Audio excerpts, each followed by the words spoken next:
Okay, everyone. Today I'm going to talk about the word studies extended essay.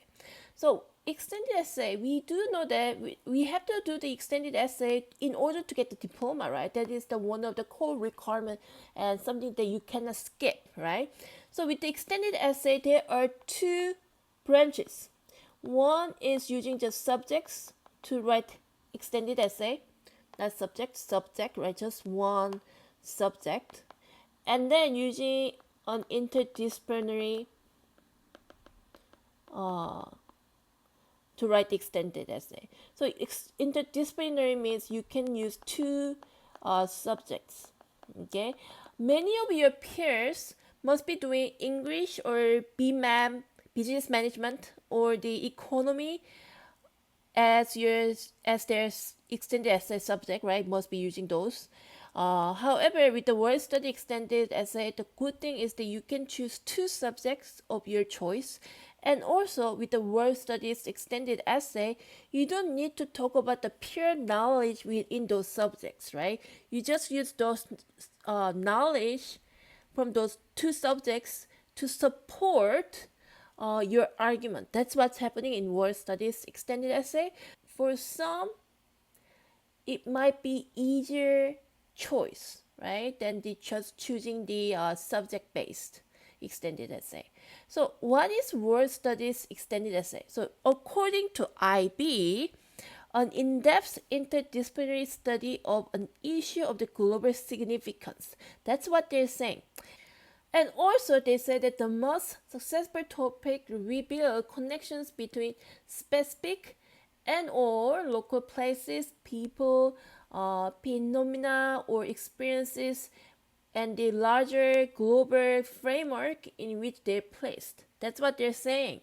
That's how the IB defines the word studies extended essay. Okay, however, we are not really interested in those definitions, right?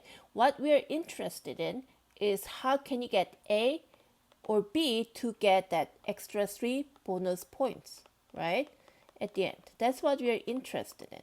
So, the first thing, the most important thing that you have to do is think about why you have chosen your local manifestation.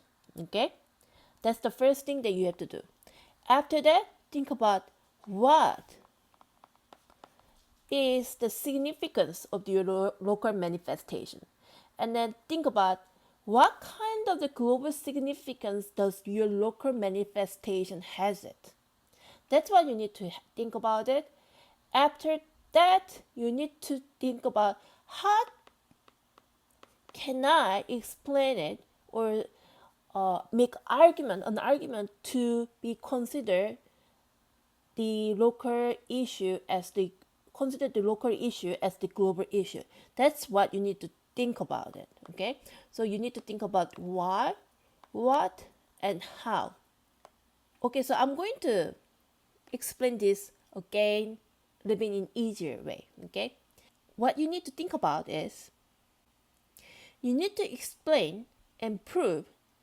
Explain and prove means that you have to make an argument, right? That your local issue has the global significance that is so important that everyone needs to know.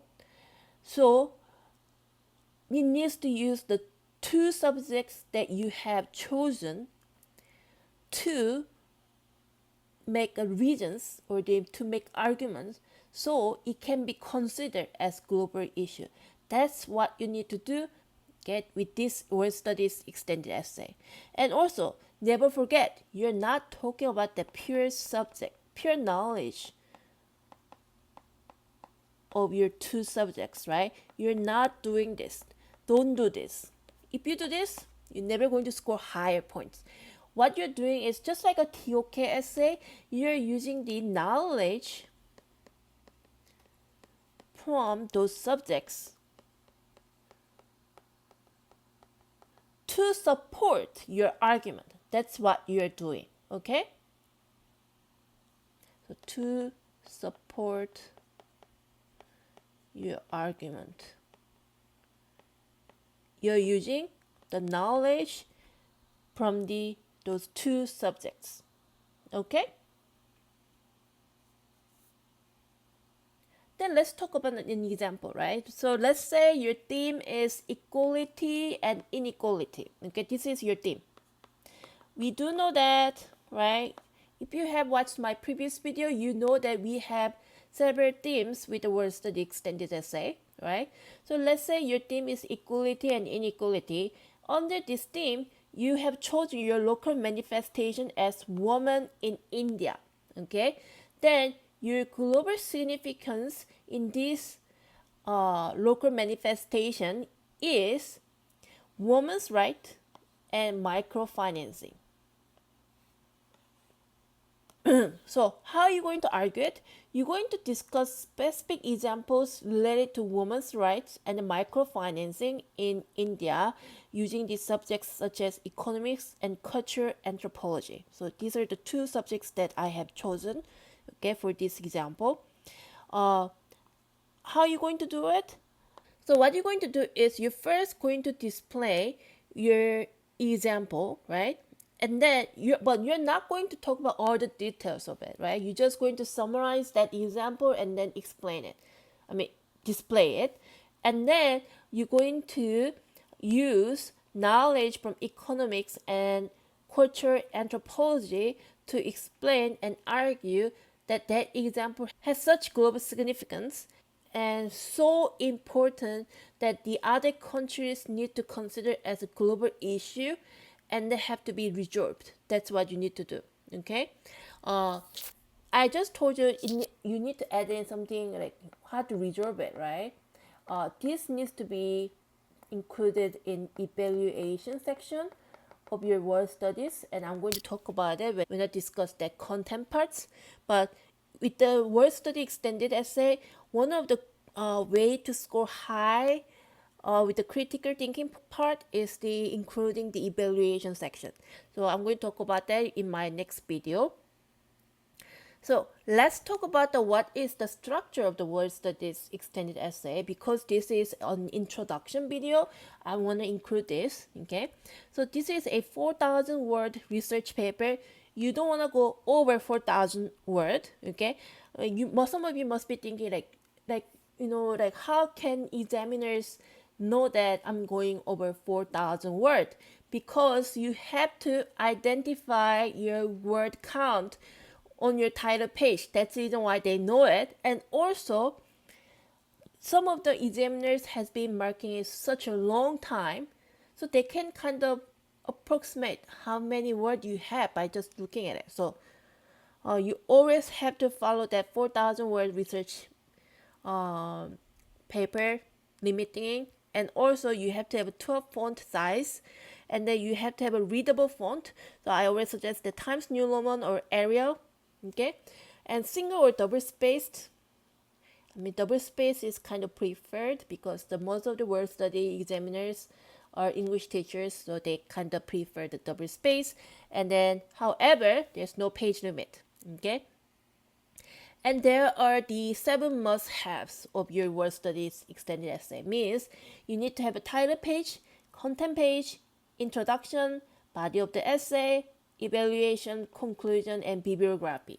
Okay, some of you are saying, oh, how about abstract? Abstract, don't include it. It's not required, and then you should not do it. Okay, if you include abstract, you're losing the word limit, like the words that you can use. So never include abstract. And also, you must be wondering what part of these 7 must-haves count toward the 4,000 word limit, right? So, introduction, body of the essay, evaluation, and conclusion counts toward the word limit. Everything else is not counted. Counted as part of word limit. Same thing as a bibliography. Okay, so I'm going to talk about these 7 must-haves in my next video, so stay tuned. And if you like my videos, please subscribe and like the videos. Thank you.